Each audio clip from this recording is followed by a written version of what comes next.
Halo semua, saya Chow Ge. Hari ini kita bahas tentang gadis yang patah hati dan menjadi raksasa. Cerita ini hampir menghancurkan Korea, tidak perlu banyak omong kosong lagi. Semuanya ambil posisi yang santai, dan juga cemilan. Film akan segera dimulai. Tidak tahu di bulan dan tahun keberapa di Korea. Malam itu, gadis kecil dan mamanya sedang berjalan di taman. Tidak tahunya dari kejauhan ada ledakan petir dan guntur. Dan muncul seekor raksasa. Raksasa ini tangan kakinya panjang, dan juga jelek seperti saya. Jadinya membuat anak kecil ini nangis, terus langsung hilang. Dalam satu kedipan, kita sudah langsung pindah ke 25 tahun ke depan di Amerika. Pemain utama wanita, si Jiu Mei seorang yang suka bermain. Sekarang tidak hanya pengangguran tetapi juga diam-diam pergi minum alkohol di balik pacarnya. Di pagi ini Jiu Mei pulang dan melihat muka pacarnya yang cemberut. Tidak lagi tunggu penjelasan Jiu Mei, pacarnya langsung minta putus dengannya. Dan juga sudah memasukkan semua barangnya ke tas, lalu diusir dari rumah. Setelah putus, Jiu Mei selain pengangguran juga tidak punya uang. Hanya bisa membawa barangnya lalu pulang ke kampung halaman. Di sana masih ada rumah peninggalan orang tuanya, jadi dia bisa menenangkan diri di sana. Beli beberapa barang kehidupan di supermarket, bersiap untuk merapikan rumah. Di tengah jalan kebetulan sekali bertemu dengan Xiao Qiangge yang sudah belasan tahun tidak ketemu. Jiu Mei tidak ingin orang tahu dengan kehidupan dia sekarang yang kesulitan. Jadi berbohong dengan berkata kalau dia pulang untuk liburan. Xiao Qiangge pun percaya. Keduanya reuni kembali setelah waktu yang lama. Pas sekali Xiao Qiangge buka bar di kota itu. Sampai di bar, Jiu Mei pun kenalan dengan dua teman Xiao Qiangge. Beberapanya minum sambil ngobrol, suasananya masih termasuk berbaur. Tetapi ada salah satu anak muda namanya Daming memiliki pemikiran yang sedikit berbeda. Di saat tidak ada orang, dia mengambil kesempatan untuk cium Jiu Mei secara paksa. Jiu Mei juga bukan orang yang gampangan, tentu saja langsung menghindar. Qiangge yang melihat langsung memberi tatapan bunuh ke Daming. Jiu Mei dan Qiangge minum terus hingga subuh. Jiu Mei menggendong sebuah kantong lalu pulang melewati taman kecil. Jiu Mei kebangun gara-gara mimpinya yang aneh. Membuka televisi terus lihat. Berita memberitakan beberapa jam yang lalu Korea diserang oleh raksasa. Raksasa yang tiba-tiba muncul, dan merusak banyak gedung-gedung tinggi. Tim darurat Korea dan para ilmuwan dunia langsung fokus ke Korea. Namun tidak ada satupun yang tahu dari mana raksasa itu datang. Korban terus meningkat, orang-orang panik. Reaksi Jiu Mei melihat raksasa itu tidak santai. Ujungnya kembali lagi ke bar Qiangge, dan diskusi tentang hal ini ke teman lainnya. Minum seharian di bar, Jiu Mei ketiduran di kursi taman. Setelah bangun, hal pertama yang dilakukan adalah telepon mantannya. Setelah dengar suaranya, sang mantan langsung tahu kalau dia mabuk lagi. Mau lanjut bicara lagi, tapi teleponnya sudah langsung dimatikan. Jiu Mei emosi lalu langsung buang HP-nya jauh-jauh. Setelah Jiu Mei pulang, Qiangge pindahin satu TV kasih dia. Lalu berkata kalau raksasa tadi muncul lagi di Korea, tetapi kali ini tidak ada terjadi kerusakan yang parah. Malahan melakukan suatu hal yang aneh. Yang kebetulan itu dua kalinya muncul raksasa ini waktunya sangat konsisten. Selalu di pukul 8:05, Qiangge mengajak Jiu Mei untuk bekerja di barnya. Jiu Mei sangat berterima kasih ke Qiangge. Setelah memutar kepala ke arah TV, dia melihat si raksasa melakukan sikap yang sering dia lakukan. Jiu Mei tidak tahu kepikiran apa, menonton ulang data video mengenai si raksasa. Menyadari beberapa hari yang lalu sikap yang dilakukan gendong kantong itu mirip dengan kelakuan si raksasa. Untuk membuktikan tebakan dia, Jiu Mei dengan sengaja melakukan beberapa gerakan di taman kecil itu.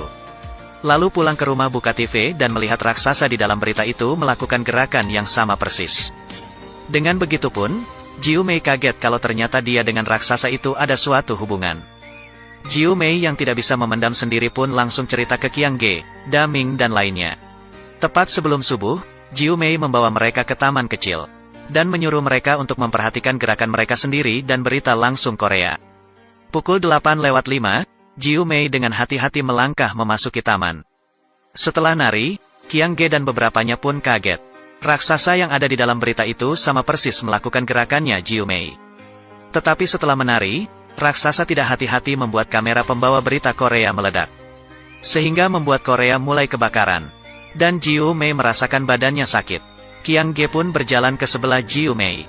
Dua orang yang melihat berita itu berteriak. Mengagetkan Jiu Mei sehingga jatuh ke tanah.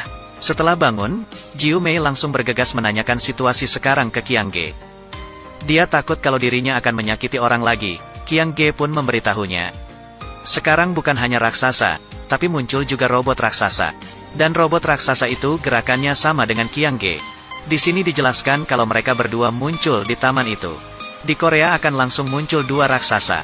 Jiu Mei sangat menyalahkan dirinya, karena dia banyak korban di Korea. Dia ingin menyerah, tapi dibujuk oleh Qiang Ge.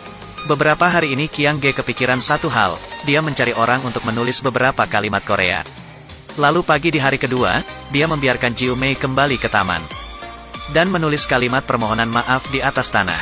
Pemerintah Korea dibuat terkejut dengan kelakuan raksasa. Tidak disangka kalau raksasa ini cerdas bisa bahasa Korea. Kalimat ini pun membuat penduduk Korea menghela nafas. Di malam hari, perasaan yang lumayan baik, Jiu Mei ke rumah Daming. Keduanya berbincang-bincang sehingga memunculkan suasana yang harmonis. Pagi harinya, Jiu Mei bangun dan melihat berita kalau robot raksasa sedang muncul di Korea. Jiu Mei langsung menarik Daming yang masih belum sadar lari ke taman. Di saat itu, Qiang Ge sedang minum alkohol sambil melakukan gerakan. Main dengan senang, lalu melihat Jiu Mei bersama Daming. Mendadak langsung emosi. Jiu Mei mengatakan ke Qiang Ge kalau nyawa orang Korea itu bukan untuk bercandaan. Qiang Ge malah menarik Jiu Mei untuk pulang. Jiu Mei yang emosi pun menamparnya. Setelah itu, yang harusnya tidak ada masalah Qiang Ge malah mencari masalah. Membuat Jiu Mei kerja lembur dan tidak dibayari gaji. Memaksa Jiu Mei untuk menemani dia minum alkohol. Kalau tidak dia akan lari ke taman untuk melakukan hal yang buruk untuk diperlihatkan. Jiu Mei malah emosi, dan mengatakan ya lakukan saja. Qiang Ge pun langsung menyetir ke arah Taan. Jiu Mei yang juga mengejar Qiang Ge tiba di taman, mereka pun berkelahi di taman itu. Di waktu bersamaan, di Korea pun muncul raksasa dan melakukan hal yang sama. Kali ini Qiang Ge tidak memikirkan perasaan lagi dan memukul Jiu Mei. Jiu Mei tidak ingin bekerja di bar lagi. Tapi Qiang Ge mengancam dengan nyawa penduduk Korea agar Jiu Mei tetap mau kerja. Terlambat satu detik pun tidak diperbolehkan. Tidak berapa lama, mantan Jiu Mei datang ke kota ingin balikan dan membawa Jiu Mei pulang. Tetapi Qiang Ge tidak suka dengan sikap arogan mantan Jiu Mei. Tanpa peduli meletak petasan di dalam bar. Mengagetkan si mantan pacarnya Jiu Mei. Dan langsung membawa Jiu Mei kabur, tetapi karena ancamannya Qiang Ge. Jiu Mei hanya bisa menangis dan berkata selamat tinggal. Setelah kejadian ini pun, Jiu Mei susah untuk tidur. Di malam hari tiba-tiba kepikiran dengan pengalamannya di waktu kecil. Yaitu di saat Jiu Mei dan Qiang Ge masih SD. Ada satu hari, di tengah jalan pulang ke rumah setelah membuat mainan sendiri, tiba-tiba ada angin kencang. Mainannya Jiu Mei pun kebawa angin ke dalam taman. Qiang Ge memanjat dinding untuk membantu Jiu Mei mengambil mainannya, tapi tidak disangka. Setelah diambil, Qiang Ge malah menginjak-injak mainan buatan si Jiu Mei. Hal ini pun dilihat sama Jiu Mei. Di saat Jiu Mei marah, mereka berdua pun disambar petir. Raksasa dan robot raksasa pun juga jatuh ke tanah. Di waktu yang bersamaan, langit di Korea pun juga ada petir dan guntur. Kepikiran hal ini, Jiu Mei pun baru mengerti kenapa hal ini bisa berhubungan dengannya. Dan juga kontradiksi antara Jiu Mei dan Qiang Ge yang terus meningkat. Keduanya berantam besar, Jiu Mei pun mengejarnya ke taman. Sekali lagi dibereskan sama Qiang Ge. Jiu Mei yang terbaring di tanah hanya bisa melihat Qiang Ge yang berjalan di taman. Dan di saat itu Korea sedang diserang oleh robot raksasa, korban pun semakin parah. Jiu Mei yang sakit hati, langsung mencari cara. Tanpa pikir Jiu Mei langsung membeli tiket ke Korea. Bila dia muncul di Korea, maka raksasa itu harusnya muncul di taman. Tetapi di malam hari, robot raksasa muncul lagi dan ingin menyerang. Penduduk Korea langsung kabur, dan hanya tersisa Jiu Mei seorang yang menghadapi si robot raksasa. Jiu Mei berjalan ke arah si robot raksasa. Raksasa pun juga perlahan-lahan jalan ke arah taman, muncul di depan Qiang Ge. Qiang Ge yang melihat raksasa kaget dan pun segera lari. Tetapi Jiu Mei langsung mengarahkan seolah menarik si robot raksasa dan mengangkatnya. Qiang Ge pun ditangkap oleh raksasa. Jiu Mei pun melempar jauh si robot raksasa. Dan tentu saja Qiang Ge kelempar ribuan kilometer oleh si raksasa. Akhirnya Jiu Mei berhasil menyelamatkan Korea. Film pun selesai. Chow Ge ingin bertanya, kalau kalian jadi Jiu Mei, bagaimana cara kalian mengurus si Qiang Ge? Kasih tahu ide kalian di kolom komentar ya. Yang suka dengan Chow Ge bahas tentang film jangan lupa untuk ikutin terus dan disebarkan. Kita ketemu lagi di selanjutnya.